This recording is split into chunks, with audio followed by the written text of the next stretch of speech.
Un anneau de prière? Quoi? Vous me dites que le grand voleur d'ombre Sharuruun ignore l'existence d'un tel trésor? Sur la place de la Fontaine, un homme chauve et une jolie fille d'une petite ville discutaient à voix basse, sans se regarder directement. Pippin, ne m'appelle pas comme ça en public. Allez, personne n'écoute. Pippin balaya l'objection de Sharuruun d'un geste de la main. Personne ne semblait l'avoir remarqué, de toute façon. Leur voix était masquée par le bruit de la fontaine, et ils utilisaient tous deux la ventriloquie pour parler sans bouger les lèvres. Alors, quelle est l'histoire de cet anneau? C'est un trésor sacré qu'il gardait caché au temple de Parion. On dit qu'il sera mis aux enchères. Sharuruun se souvint de la rumeur selon laquelle le temple de Parion avait été impliqué dans le chaos de fin d'année. Il lui semblait logique qu'ils soient obligés d'abandonner l'un de leurs trésors à cause de cela.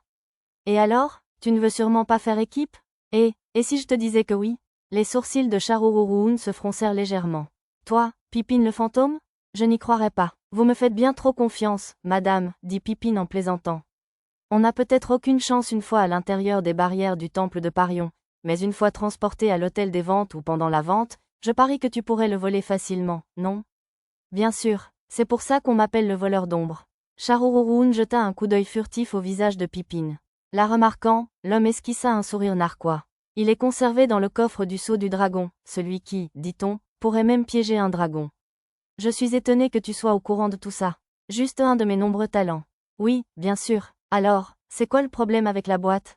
Sachant que Pippin ne dévoilerait pas ses sources, Sharuruun le pressa de lui donner les détails les plus importants. Le coffre du sceau du dragon ne peut être ouvert que si l'on connaît la séquence exacte. Si on essaie de le forcer, l'anneau disparaîtra dans une autre dimension. Tu crois vraiment que je serais capable d'ouvrir une boîte pareille? Sharuruun étouffa l'affaire. Elle avait confiance en ses capacités de crochetage et de désarmement de pièges magiques, mais même elle ne pensait pas pouvoir ouvrir un coffre au trésor légendaire capable de sceller un dragon. Bien sûr que non. Il y a cette chose appelée l'œil du dragon, tu vois. On dit qu'on peut l'utiliser pour trouver la séquence exacte pour ouvrir le coffre du sceau du dragon. Ce n'est pas un trésor royal d'un royaume quelconque? Quoi, tu veux que j'aille jusque-là pour le récupérer? Les yeux de Pippin pétillèrent malicieusement devant le froncement de sourcils réticent de la jeune fille. Pas besoin. Il se trouve que l'œil du dragon se trouve dans cette même ville en ce moment même. Connaissant Pippin, Sharuruun devina facilement la suite. Quoi, le château? Tu vois, c'est pour ça que tu es mon rival. Eh bien, c'est le seul endroit où le fantôme ne peut pas entrer, non? Ce n'est pas que je ne peux pas, souffla Pippin. Je serai démasqué immédiatement. Alors tu veux que j'y aille et que j'y aille, hein? Pippin acquiesça d'un signe de tête. Si tu m'envoies courir comme une fille de course, je suppose que tu as une récompense pour que ça en vaille la peine, hein? Bien sûr, je te procurerai des élixirs, des joyaux magiques fabriqués par Maître Gemma, tout ce que tu voudras. Je n'ai besoin d'aucun de ces deux-là. Tout ce que je te demande, c'est de m'aider à faire un boulot en échange. C'est simple, en fait, juste récupérer une personne dans un endroit un tant soit peu dangereux. Ça devrait être du gâteau pour toi, non? Certainement. J'irai à la base d'un culte de seigneur démon, dans un labyrinthe, comme tu veux. Ils échangèrent le geste de la clandestinité contre la signature d'un contrat. Pourtant, tu as énormément d'informations. Tu savais tout ça à l'avance? Oui, je l'ai découvert par hasard il y a 10 ans. J'attends qu'il quitte le temple depuis. Oui, c'est vrai. Sharuruun sentit un passé plus sombre derrière les paroles de Pippin, mais elle ne le pressa pas. Très bien, je compte sur toi pour récupérer cet œil de dragon. Avant le début des enchères, s'il te plaît. Sur ces mots, Pippin disparut brusquement. S'il te plaît, hein? Je n'ai jamais rien entendu de lui. Sur ces mots, Sharuruun retira son masque de jolie fille, ses traits simples se fondant dans la foule. Pendant que les voleurs mettaient leur complot à exécution, les nobles et les marchands commençaient à agir. Chez un duc, un anneau de prière. Quel objet gênant. Gênant, monsieur? Son bras droit regarda le chef de famille avec curiosité. En effet, s'il tombe entre des mains ennemies, il pourrait bien s'en servir à mauvais escient, et pourtant, nous n'en aurions que peu d'utilité si nous l'obtenions nous-mêmes. En êtes-vous bien sûr, monsieur? À mon humble avis, c'est un excellent objet pour guérir les maladies incurables, lever les malédictions, éviter une mort accidentelle, etc. HMPH, avoir un remède universel ou un élixir à portée de main suffit amplement pour ce genre de maladies et de malédictions. Même la mort peut être évitée si l'on négocie avec le bon temple. Un anneau qui exauce les vœux en priant les dieux est trop puissant pour des mains humaines. Le seigneur soupira. Alors, nous n'allons pas tenter d'enchérir, monsieur? Cadratin. Hélas, nous ne pouvons pas l'ignorer. Ce serait trop dangereux s'il tombait entre les mains de ces imbéciles de l'Ouest ou de quelque autre racaille. Si seulement Sa Majesté s'y intéressait, il n'y aurait pas de quoi s'inquiéter. Avec un autre soupir, le seigneur ordonna à son bras droit de préparer les enchères. Pendant ce temps, dans la demeure d'un autre duc. Un anneau de prière, dites-vous. Nous devons le gagner, coûte que coûte. Mais, monsieur, nous avons déjà dépensé les fonds d'urgence de notre manoir royal en opérations militaires. Et il serait bien difficile d'en faire venir davantage de notre ville natale. L'aide de camp du duc mit en garde son maître écumant. Grrr, à ce rythme-là, ce vieux salaud de l'Est va s'en emparer. Il fronça les sourcils et marmonna, il faut au moins éviter ça. L'aide de camp observa silencieusement le duc se mettre à comploter. Il me le faut absolument. Je prouverai au monde que notre compagnie est la plus prestigieuse de la capitale royale. Un vieux marchand, aussi ratatiné qu'un arbre mort, frappa un lourd bureau. Ce vieux marchand était l'un des plus grands concurrents de la capitale royale. Mais, grand-père, un objet d'une telle valeur attirera à coup sûr l'attention des nobles de souche. Non, peut-être même que Sa Majesté le roi fera une offre, n'est-ce pas? Ah Rumpf, as-tu des trous à la place des yeux, mon garçon? Le royaume vient tout juste de construire plusieurs dirigeables massifs, sans parler des récentes attaques démoniaques. Il ne peut rester qu'une quantité limitée de richesses dans les trésors royaux. Non, le vrai problème, ce sont les seigneurs féodaux et les vice-rois. Le vieux marchand ricana. Mais les seigneurs ne comptent pas. Le duc Ughosh a subi la résurrection d'un seigneur démon et l'attaque du poisson monstre géant Topkezera. Peu importe le duc Vistal, menacé de guerre civile par son propre fils. Le marquis Ganica est assailli par des pirates et des monstres, et le marquis Eluet est trop fiable pour s'en prendre à une telle chose. Certains comtes pourraient tenter l'aventure, mais leurs avoirs dans la capitale royale seront bien plus limités que dans leur propre royaume. Le petit-fils du marchand hocha humblement la tête. Rares sont les nobles de souche qui ont assez d'argent pour rivaliser. Mais il ne faut pas négliger les vice-rois, surtout le marquis Ashinen de la cité du labyrinthe et le comte Owen de la cité marchande.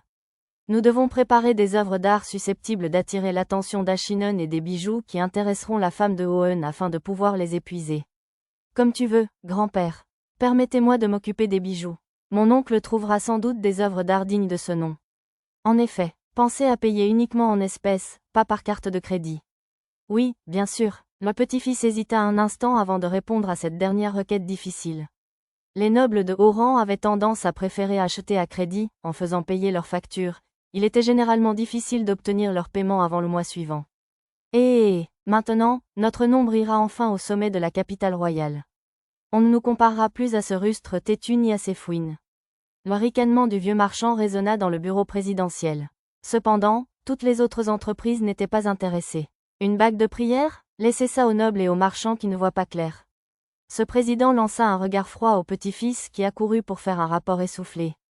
Il est bien plus utile d'acquérir des élixirs et des épées de champion. Y aura-t-il des épées de champion aux enchères?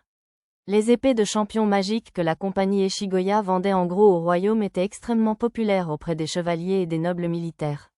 Cependant, les stocks ne suffisaient pas à la demande, et les nobles qui en mettaient la main ne s'en séparaient jamais, poussant nombre d'entre eux à les revendre à des prix exorbitants. Oui, quelques-unes, mais ils proposent aussi de les vendre, quelle que soit la quantité, pour 350 pièces d'or, exclusivement pour les acheteurs comptants. 350? Les épées ordinaires en alliage de mithril se vendaient environ 120 pièces d'or, et même les épées magiques de forme labyrinthique coûtaient entre 200 et 300 en moyenne. Un prix absurdement élevé en comparaison. Au minimum, il semble qu'ils nous en vendront 400, peut-être même 5, si nous présentons un argument convaincant. Mais si la compagnie Eshigoya les vend directement aux nobles, je suis sûr qu'ils ne contacteraient pas notre compagnie si c'était leur intention. Cette compagnie semble accorder une grande importance aux relations loyales avec ses collègues marchands, étant sous les auspices d'un héros. Même s'ils nous attaquaient de manière précipitée, ils ne feraient jamais rien pour inciter les gens à parler dans leur dos. Le petit-fils se tut, l'air sceptique. On est toujours accroché à la bague, hein? Le président soupira intérieurement en regardant son petit-fils, qui ne pouvait même pas dissimuler son expression. Même si nous devions acquérir l'anneau, que se passerait-il alors? Nous finirions par le revendre à quelqu'un d'autre. Plutôt que de nous en remettre à quelqu'un qui possède un seul anneau, il est bien plus avantageux pour nous d'utiliser les épées magiques pour nouer des relations avec de nombreuses factions militaires et de hauts nobles. Les yeux du petit-fils s'écarquillèrent à cette remontrance. Si tu veux un jour reprendre cette entreprise, tu dois toujours avoir plusieurs longueurs d'avance. Aucun de mes successeurs ne se laissera tromper par la promesse de profits immédiats. Bien sûr, je dois étudier plus assidûment. Son petit-fils hocha la tête d'un air penaud, et le président parut satisfait. Chais, on dirait que des rumeurs circulent au sujet d'un joyeux petit anneau, hein? Dans une compagnie marchande Weasel Folk, le président et son confident discutaient également de l'anneau de prière. On dit qu'elle peut exaucer tous les vœux. C'est fascinant, en effet. Mais je pense qu'il serait plus rentable pour la compagnie de miser sur des épées magiques ou des outils d'autodéfense. La rumeur court qu'il y aura aussi des épées de champion aux enchères. Originaires d'une autre nation, ces marchands ne pouvaient acquérir une épée de champion par les moyens habituels. Puisque les chevaliers et les nobles qui les avaient acquises ne les laisseraient jamais partir, enchérir était leur seule option. Chez, je le sais, bien sûr. L'anneau sera sans doute le dernier objet de la vente. Il serait insensé de céder à la cupidité au détriment des profits de la compagnie. L'argent doit être utilisé à bon escient, ajouta-t-il avec un sourire narquois. Que pense Sa Majesté? Dans une pièce du château royal, le premier prince, richement vêtu, était pris de rage. Ses serviteurs retenaient leur souffle, craignant la disgrâce du prince. Comment peut-il ignorer que laisser au hasard un objet dangereux comme un anneau de prière revient à mettre le royaume en péril? Votre Altesse, je suis sûr que Sa Majesté a ses raisons. La première épouse du roi, au visage pâle, tenta timidement d'apaiser le prince. Bien qu'il fût premier dans l'ordre de succession au trône, remettre ouvertement en question son jugement était irrespectueux. Les serviteurs présents dans cette pièce étaient tous profondément loyaux et avaient servi la famille pendant de nombreuses années, mais si cette information venait à être divulguée, elle pourrait facilement donner aux autres héritiers un moyen de pression pour défendre leur cause. Je le sais, évidemment.